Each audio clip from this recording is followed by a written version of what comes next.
Assalamualaikum warahmatullahi wabarakatuh.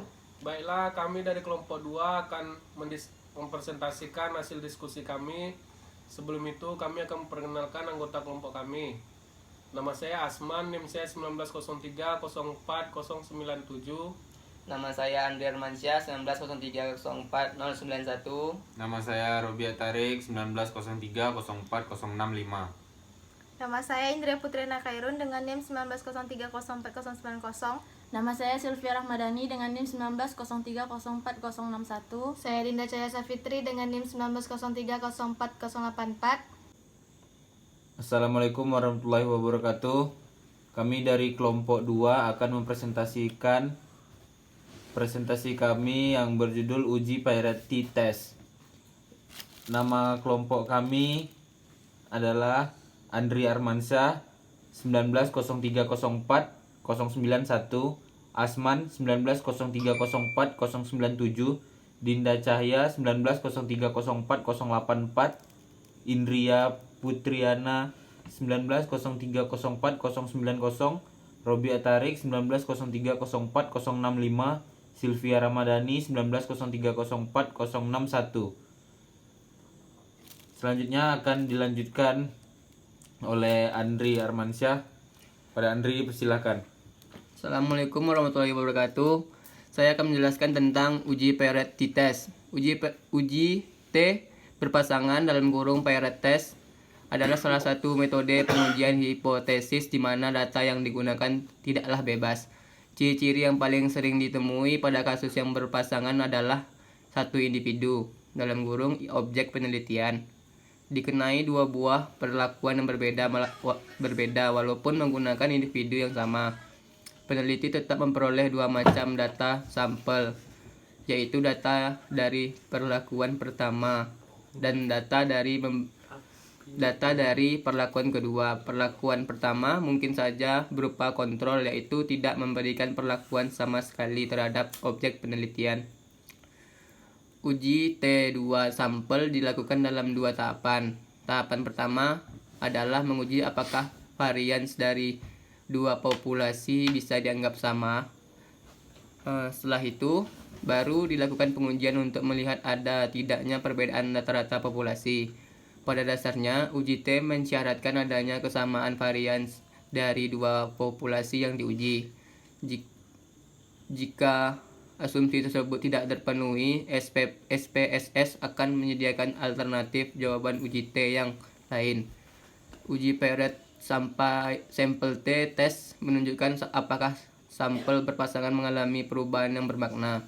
Hasil uji Paired Sample Test ditentukan oleh nilai signifikasinya. Baiklah, akan dilanjutkan oleh Sylvia Ramadhani. Nilai ini kemudian menentukan keputusan yang diambil dalam penelitian. 1. Nilai signifikansi. 2. Tailed lebih kecil 0,05 menunjukkan adanya perbedaan yang disignifikan antara variabel awal dengan variabel akhir. Ini menunjukkan terdapat pengaruh yang bermakna terhadap perbedaan perlakuan yang diberikan pada masing-masing variabel. 2. Nilai signifikansi 2 tailed lebih besar 0,05 menunjukkan tidak terdapat perbedaan yang signifikan antara variabel awal dengan variabel akhir. Ini menunjukkan tidak terdapat pengaruh yang bermakna terhadap perbedaan perlakuan yang diberikan pada masing-masing variabel. Konsep dasar uji Paired t-test. 1.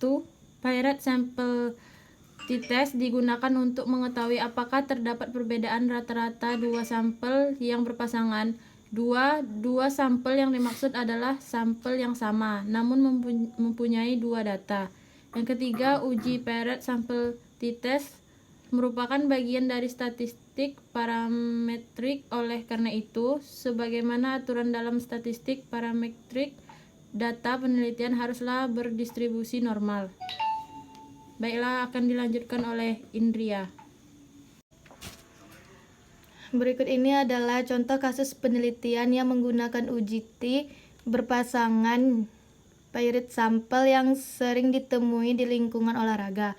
yaitu peneliti bermaksud meneliti perbedaan frekuensi denyut nadi sebelum melakukan latihan interval, yaitu interval training, dengan denyut nadi setelah melakukan latihan interval dengan sampel acak atau random terdiri dari 5 atlet, diukur frekuensi nadi per menit sebelum dan sesudah melakukan latihan interval. Berikut adalah data dari perbedaan frekuensi denyut nadi sebelum melakukan latihan interval.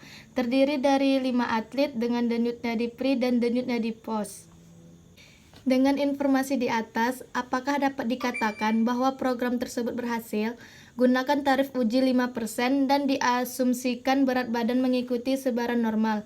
Dalam penelitian, pernyataan penelitian adalah apakah terdapat perbedaan frekuensi berat badan antara sebelum dan sesudah latihan interval? A sama dengan 0,05. Dengan demikian, penelitian di atas menggunakan uji T berpasangan karena setelah dilihat syarat-syaratnya telah dipenuhi untuk dilakukan uji T berpasangan. Kemudian untuk melakukan uji tersebut ada berapa langkah yang harus dilakukan?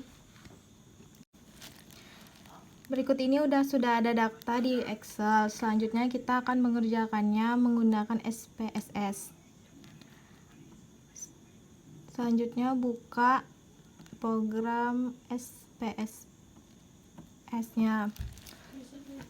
Selanjutnya sebelum kita masukin data, kita klik variable view. Setelah itu di name-nya kita ketik pre, dan yang nomor 2-nya post. Enter.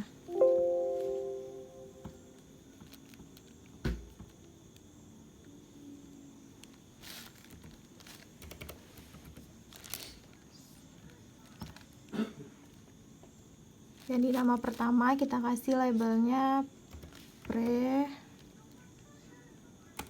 dan yang kedua post. Sudah dimasukin di data variable view, selanjutnya lanjut ke data view. Di data view kita akan mengkopikan data yang udah kita buat dari Excel. Kita copy data yang ini.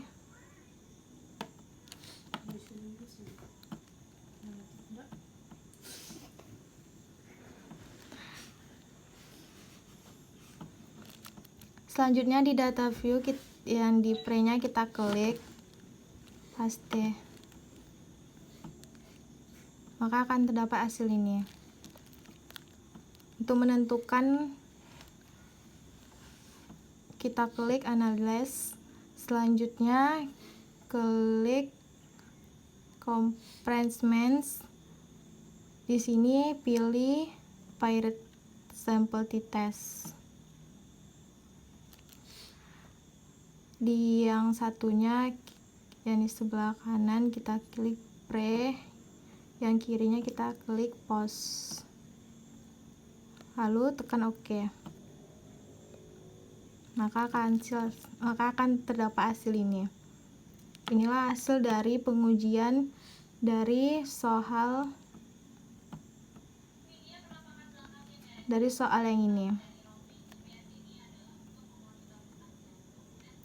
Selanjutnya kita akan mengambil kesimpulan dari hasil yang sudah kita uji.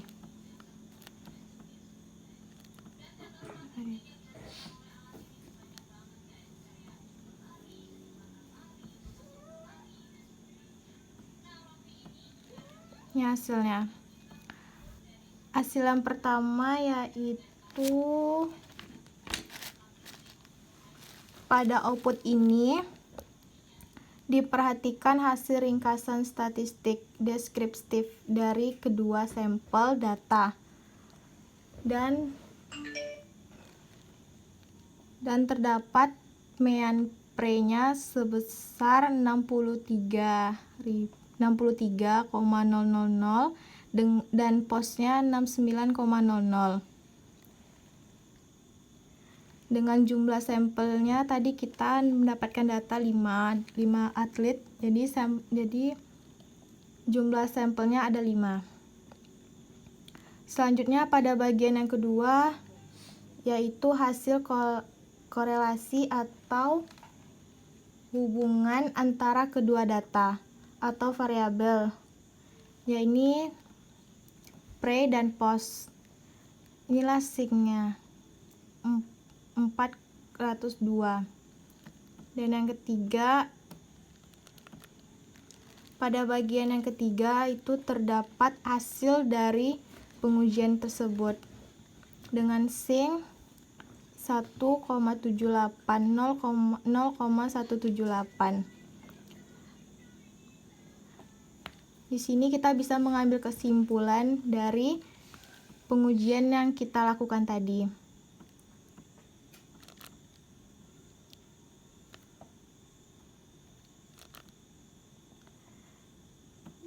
Dasar pengambilan keputusan. Yang pertama yaitu jika nilai sing kurang dari 0,05 maka terdapat perbedaan yang signifikan antara hasil belajar pada data sebelum dan sesudah. Yang keduanya, jika nilai sing besar dari 0,05 maka tidak terdapat perbedaan yang signifikan antara hasil belajar pada data sudah dan sebelum. Baiklah, selanjutnya kita dapat mengambil kesimpulan dari hasil perhitungan melalui software statistik SPSS. Nilai P diuji T berpasangan di atas 0,178 jika dibandingkan dengan A sama dengan 0,05, maka P lebih besar dari A. Sehingga kesimpulan statistika yang diambil adalah HO diterima. Dengan demikian bisa disimpulkan setelah dilakukan perhitungan menggunakan SPSS, maka kesimpulannya adalah tidak terdapat perbedaan frekuensi nadi antara sebelum dan sesudah latihan interval. Sekian presentasi kami. Jika ada kesalahan mohon dimaafkan. Wabillahi taufiq wal hidayah. Wassalamualaikum warahmatullahi wabarakatuh.